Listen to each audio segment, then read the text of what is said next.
2024 সালে আগস্টে ভিয়েনায় টেইলর সুইফটের কনসার্টে হামলার পরিকল্পনার ঘটনায় এক অস্ট্রিয়ান তরুণের বিরুদ্ধে আনুষ্ঠানিকভাবে সন্ত্রাসবাদের অভিযোগ আনা হয়েছে।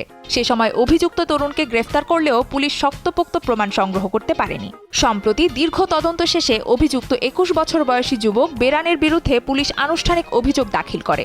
তদন্তে পুলিশ জানায়, বেরান আইএস প্রভাবিত হয়ে বোমা তৈরির চেষ্টা করেছিলেন এবং অবৈধভাবে অস্ত্র কিনতে চেয়েছিলেন। কর্তৃপক্ষ জানায়, অনলাইনে নির্দেশনা নিয়ে তিনি টিএটিপি নামের বিস্ফোরক দিয়ে শার্পনেল বোমা বানানোর প্রস্তুতি নিচ্ছিলেন। তবে কনসার্টের আগেই তাকে গ্রেফতার করা হয়।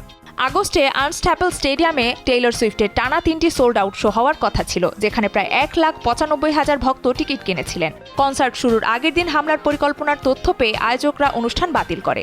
পরে টেইলর সুইফট ভক্তদের কাছে এ নিয়ে দুঃখ প্রকাশ করেন।